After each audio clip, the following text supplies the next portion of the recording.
I've joined Ibrahim on the touch screen right now to update us on what you already know, which is that the Blackstars are now ready to join the 10. They only have to be sure they don't play Senegal and a few other countries, and then we should be fine. We'll be in the World Cup, Qatar 2022, December 2022, and welcoming into the studio right now is our friends from Adisadel. They'll be shaking it down for us here in the studio at Disco 97. They're coming into the studio right now. They're here, and we'll be dealing with it. As many of them can come into the studio. When we're singing the anthem, we need voices, don't we? Ibrahim, get us onto the touch screen. Right, where are we? The much-awaited verdict came last Friday. And so this was the letter that FIFA sent to the GFA to declare that the protest, which was launched by South Africa on 15th November 2021, was inadmissible. So they declared the protest inadmissible, which means that the protest was not successful.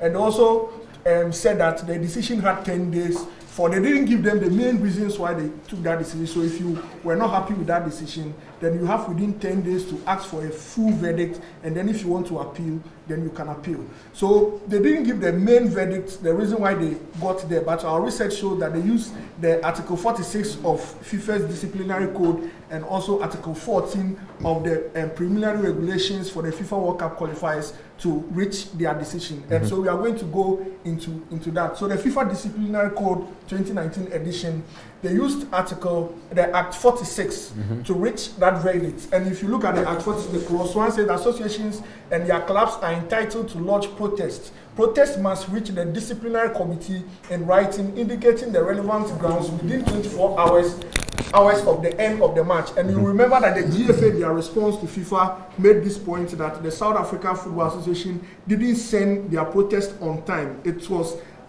outside the 24-hour rule that FIFA had set here.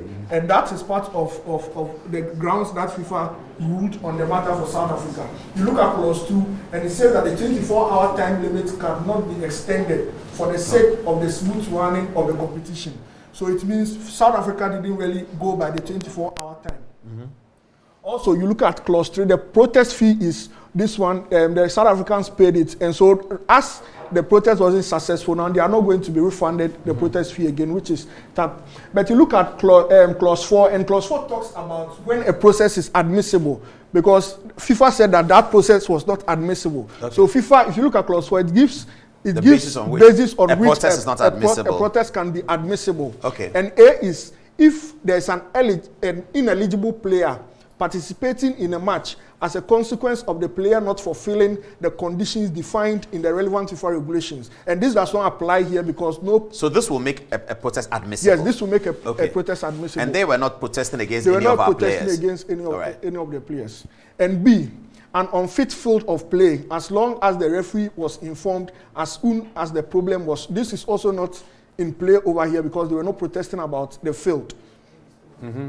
So you come to see an obvious error by the referee as defined in Article 9 of this code, in which case the protest may be directed only at the disciplinary consequence of the referee's obvious error. So this falls in what South Africa were looking to protect again. They were saying that the referee, in fact, they were not saying that the referee had made an error. They were accusing that the referee manipulated the game, and they were suspecting bribery and all that. And even in this case, if FIFA was to stand on this case and take the protest to be admissible, it wouldn't have called for a replay, but it's only a disciplinary action that would have been called against the referee. Against the referee's career? Yes, for an obvious error. But a replay wouldn't have been called in this instance. Also, they used the regulations which were governing the qualification, this qualification round, to also reach their verdict. And in the regulation, they used Article 14.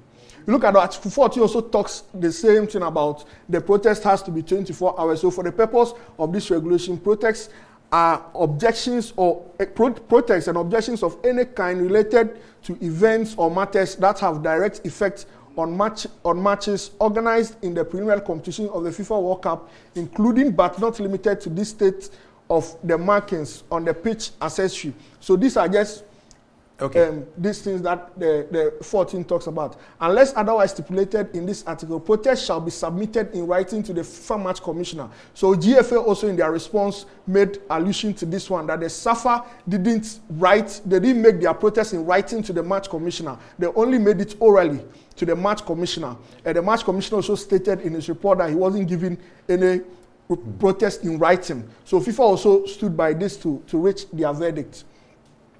Also, so you look at the 6, and they say no protest may be made about the referee's decision regarding facts connected with play. So this clause tells us that no protest will be made regarding to a decision that the referee has taken on the pitch. If you make any decision, the decision that the referee makes on the pitch is final. Such decisions are final and not subject to appeal unless otherwise stipulated in the FIFA disciplinary code. The same applies for any potential issue concerning the issue of goal line technology and the VAR. So in this issue like this, it really makes bad of the South African case, because if you look at the clause 6 of the article 14 of the FIFA regulation for the competition, it says that no protest will be made against a decision of the referee. The decision that the referee makes on the pitch is final. If FIFA reviews the decision and finds out that it was an error, they will probably only punish the referee. But the outcome of the game will not be changed. The outcome of the game will not be changed. The decision is final. Even if it is with VAR, if it makes error with VAR or even goal line technology, the decision is final. So that's where we are at the moment. But the South Africans, so if an unfounded or irresponsible protest is lodged, the FIFA disciplinary committee may impose a fine. At the moment, they've not imposed any fine. Some people are saying that the GFA should go ahead and ask for a fine to be imposed, but that has not been done yet. But so what happens now? Where does Ghana go from here? So now with indications that the South Africans have said that they are going to ask for the full report of what FIFA did, and then they will consider whether they will appeal the decision or not. So the steps that they have at the moment is that they can appeal it at FIFA, and if they are not successful with FIFA, then they can go to the Court of Arbitration for Sports for final. When is the draw? The draw is supposed to be in January, when the African Cup of Nations is going on in Cameroon. The draw is in Cameroon? Yes, it's in Cameroon. It's occurring in Cameroon? In Cameroon. Before the Cup of Nations starts? Yes, it was supposed to be this month, but it was postponed in the last CAF Congress to January. So January will be the draw of the last draw? Yes, that will be the draw for the playoffs. So when the African Cup of Nations... So as it is now, if nothing is happening, or even if South Africa file an appeal, will that stop the process? Will that impair the process of the draw? Will that stop the draw? No, I don't think it will stop. So as of now, the draw will occur? As of now, the draw will happen. With Ghana involved? With Ghana involved. And the games are to be played when? The games, the two-legged games. The two-legged games, they are supposed to be played in March. Okay. March next year. That's after the African Cup of Nations. So from the beginning to the end of March, we'll know. We'll sort it out. We'll have. When is the World Cup draw? The World Cup draw. The World Cup draw will be after all the matches are sorted out. All the matches, both Europe and Africa, will be done in March. So we are expecting the World Cup draw to be in June, July, because the World Cup will be in November. December. Yes. Yeah, I see. Yes. Okay, so we are good to go. Is that not so? Yes, please. And then we have an AFCON as well. Yes, AFCON in January. Okay, that sounds interesting. So we are going to be drawn among one of the 10. Yes. All right. So at the moment, the draw was supposed to be happening this month, and it was postponed. So when we were doing our permutations, Ghana was part of the other 5 who were not in the top 5. And we are still there? Yes, we are still there. But if the FIFA rankings, if any miracle happens, the FIFA rankings for this month comes out and Ghana goes into the top 5, then Ghana will now be paired against the other 5. But if you look at the rankings, it's not likely Ghana will go into, because Ghana is 7th. Where we are. Yes, Ghana is 7th. Which makes us avoid who? Egypt? Egypt is in the same league with us. So we avoid them? Yes, we avoid them. I see. Avoid them.